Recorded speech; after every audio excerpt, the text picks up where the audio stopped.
Child First practice in the Salford Area Partnership, Year 6 to Year 7 transitions.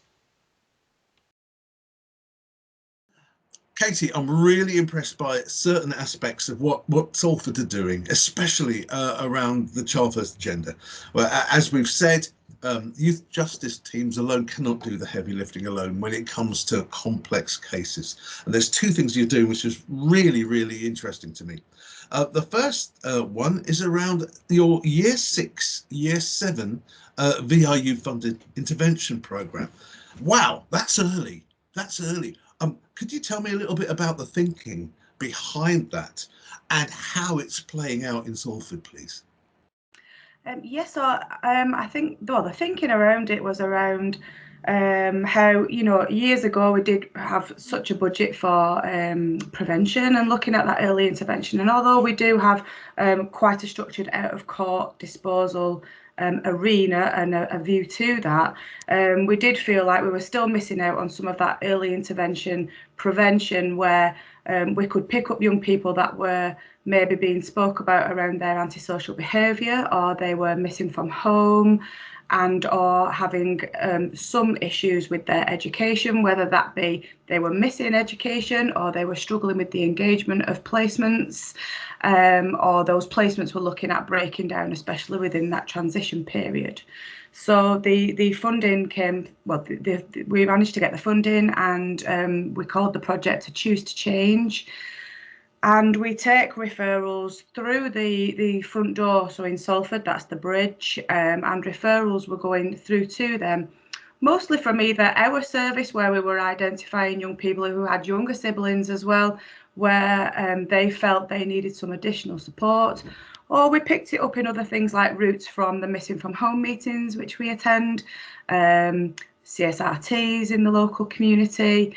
Referrals were coming in through the neighbourhood policing, schools themselves, and it was just to try and look at a more coordinated approach around giving those particular young people the support at that point, to try and ensure that, especially through that educational transition, they were really supported in as many areas as they felt they might need that support, and their parents may need that support. Wonderful.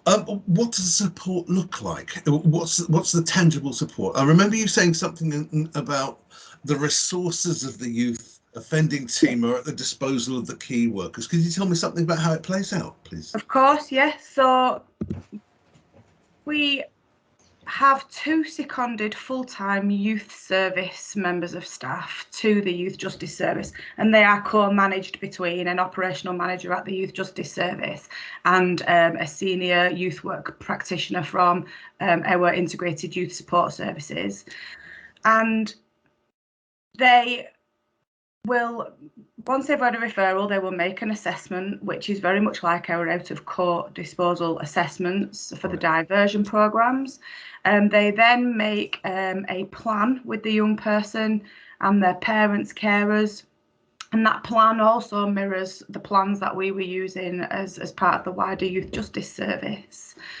And then within that, they also then had access to the resources. They actually had separate allotted time actually from the Youth Justice Service in terms of what we already had in place, but CAMS, speech and language, educational psychology time, and also access to our nurse. I can see how that works because, of course, being part of your service means there's no commissioning delays. There's no, huge pauses while you bring in a CAMS referral and things like that. That the support is really around the young person at the point of need. Yeah. Of course, yeah. Which luckily for us in Salford has always been quite strong. Our service manager has really made it high on the priority agenda to make sure that our young people and their parents have access to as much specialist service as we could within our Youth Justice Service. So we are very lucky in terms that we do have a lot of these additional support and professionals in place to be able to have those discussions at the right times, really. Yes. Now, I know it's the early days of this project, and I know the tangible impact of this is probably going to be felt further down the line. But can you share anything positive that's come out of this intervention, please? Well, I think some of the real positives is that it's not, as with quite a lot of youth justice work, we're quite time limited in some respects in terms of, the orders, or even on our early intervention, it's quite time limited. There is a certain amount of time to do, and obviously then we do have the ability to be able to refer on to others for support through an exit plan. But what we've actually found is that our youth support workers within this have been able to actually continue that support for longer periods of time. So a bit like a befriending project, or even at that mentoring role, where they're just not going in and it's a time limited 3 months, 4 months, 6 months. If we find that those young people really do need that longer time support, they've actually got that time and that ability to be able to take that forward, which I think is a real pleasure for working with some of our young people, because you do find sometimes that you are quite time limited, and yes, we have found that a lot of those young people have responded quite well. And I think the key word you used there was mentoring. Many projects around the world have shown that if you get mentoring properly established at an early enough age with a positive relationship, it can have a profound effect on the life course.